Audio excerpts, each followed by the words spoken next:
आइए मिश्र धातु निगम ये है वो कंपनी जिससे हम मुलाकात करने जा रहे हैं और रक्षा मंत्रालय के अंतर्गत ये कंपनी है और नतीजे आए हैं इसके कल बाजार बंद होने के बाद 17% आय में बढ़त दिखी है, लेकिन कामकाजी मुनाफा 21% घटकर आया है।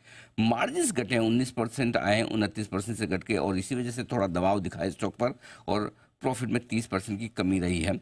आइए मुलाकात करते हैं। हमारे साथ कार्यक्रम में शामिल हो रहे हैं कंपनी के चेयरमैन और मैनेजिंग डायरेक्टर संजय कुमार झा साहब। NIT जमशेदपुर से आपने इंजीनियरिंग में ग्रेजुएशन किया है, इंजीनियरिंग के बाद बाग ट्रेनिंग स्कूल भी आपने ज्वाइन किया है और डॉक्टरेट की डिग्री भी हासिल की है। झा साहब बहुत बहुत स्वागत है आपका, धन्यवाद सर हमें समय देने के लिए। Good morning. पहले तो बताएं सर, टॉप लाइन काफ़ी मजबूत दिखी है, 17% की ग्रोथ काफ़ी अच्छी है। इसकी अच्छी टॉप लाइन रेवेन्यू ग्रोथ के पीछे क्या कारण रहे हैं सर? रेवेन्यू ग्रोथ के पीछे कारण ये रहा है कि इस बार हम लोगों ने एक सुपर अलॉयज जो कैटेगरी है, जिसमें कि उस तरह के अलॉय जो यूज किए जाते हैं हाई एंड एप्लीकेशन में, जैसे कि एरोस्पेस में और बाकी सारे जो डिफेंस के क्रिटिकल इक्विपमेंट्स हैं, तो उसमें हम लोगों का एक काफ़ी अच्छा ग्रोथ हुआ है, जो पिछले साल के मुकाबले ये ऑलमोस्ट 2.5 गुना इसमें बढ़ोतरी हुई है। तो इसका एक कंट्रीब्यूशन रहा है हमारे ग्रोथ में। और दूसरा ये भी रहा है कि जो हमने वैल्यू एडिशन किए थे, जो कैपेक्स का हमने ऑलमोस्ट इंस्टॉलेशन किया था बहुत सारे इक्विपमेंट्स को, तो उससे भी हमारे रेवेन्यू आने शुरू हो गए हैं। तो उसके कारण इस बार हमारा 23% ग्रोथ है रेवेन्यू में। और बट एक और इसमें चैलेंज ये रहा है, क्योंकि हम लोग हाई एंड प्रोडक्ट्स में गए हैं, तो उसकी जो रॉ मटेरियल की प्राइस है इंटरनेशनल मार्केट में, उस पर काफ़ी दबाव रहा है।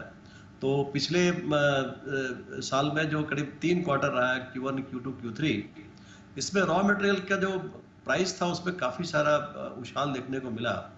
उसके कारण ही इसमें एक तरह से हमारे आय में कमी आई है। बट मुझे लगता है कि चूंकि हमने उस समय को करते हुए और अपनी इफिशियंसी इम्प्रूव करते हुए अभी तक यहाँ तक कुछ मुनाफा लेके आ गए हैं, तो मुझे उम्मीद है कि जब आने वाले वर्षों में इसका जो परिणाम है कंपनी को काफ़ी अच्छा मिलेगा। क्योंकि अब आप अगर देखें तो इंडिया में अभी काफ़ी सारे वर्क एरोस्पेस इंडस्ट्री पे हो रहे हैं। बहुत सारे जो foreign arrow engine manufacturing company है, उनका इंडिया में आने का संभावना बढ़ रहा है।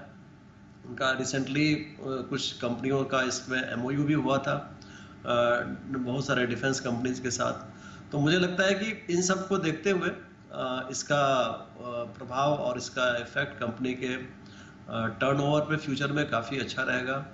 और इसका एक इम्पैक्ट हमारे ऑर्डर बुक में भी देखने को मिला है, या तो डोमेस्टिक मार्केट से इवन एक्सपोर्ट के भी रिक्वायरमेंट्स बढ़े हैं। काफ़ी सारे एरो इंजन जो मैन्युफैक्चरिंग कंपनीज हैं या एरोस्पेस से जुड़े हुए कंपनीज हैं या इवन ऑयल एंड गैस से जुड़े हुए इंटरनेशनल कंपनीज हैं, उन सब का हमारे तरफ जो मतलब उनको हमारे से मटेरियल के लिए एक तरह से करार होने की संभावना बढ़ रही है और हम लोग उस दिशा में कार्य कर रहे हैं। सर रेवेन्यू अच्छा है, सब कुछ ठीक है, तो फिर ऑपरेशनल परफॉर्मेंस कमजोर होने की क्या वजह? क्योंकि EBITDA आपका 21% घटकर आया है, मार्जिन 10% घटना काफी तेज गिरावट हुई है, और क्या ये सुधर पाएंगे आगे? जैसा मैंने आपको कहा, इस साल ये रहा है कि एक तो EBITDA पे इम्पैक्ट आया है रॉ मटेरियल्स का।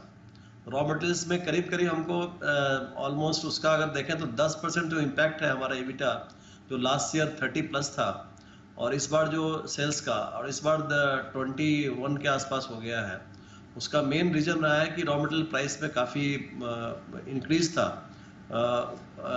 पिछले साल।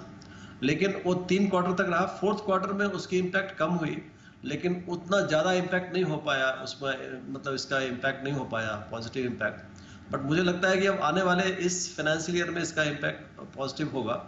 और दूसरी ये बात रही कि इस बार क्योंकि रॉ मटेरियल्स का रिक्वायरमेंट कॉस्ट ज़्यादा था, तो मुझे वर्किंग कैपिटल्स भी काफ़ी लेने पड़े, तो फाइनेंस कॉस्ट भी बढ़ा है कंपनी का। तो ये 2 रीजन मैं मानता हूँ महत्वपूर्ण रीजन है इसके कारण कि हमारा इस पर इम्पैक्ट आया है।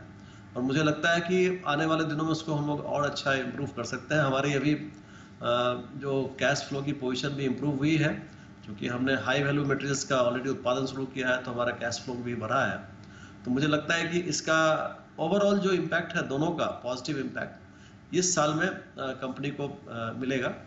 और ये एक और भी अच्छा है कि लॉन्ग टर्म बिजनेस इस क्षेत्र में काफ़ी बढ़ने की संभावना है। क्योंकि अगर आप एरोस्पेस इंडस्ट्री से जुड़ जाते हैं, एरो इंजन मैन्युफैक्चरिंग कंपनी से जुड़ते हैं, तो वो लॉन्ग टर्म बिजनेस की उसमें एक संभावना होती है और कंपनी उसी दिशा में कार्यरत है। ठीक बात है। बहुत बहुत धन्यवाद जहाँ साहब, आपने समय दिया, नतियों पर विस्तार से बातचीत की। जल्द आपसे फिर मुलाकात होंगे और विस्तार से बातचीत करेंगे, लेकिन आज के लिए आपका बहुत बहुत शुक्रिया। मिधा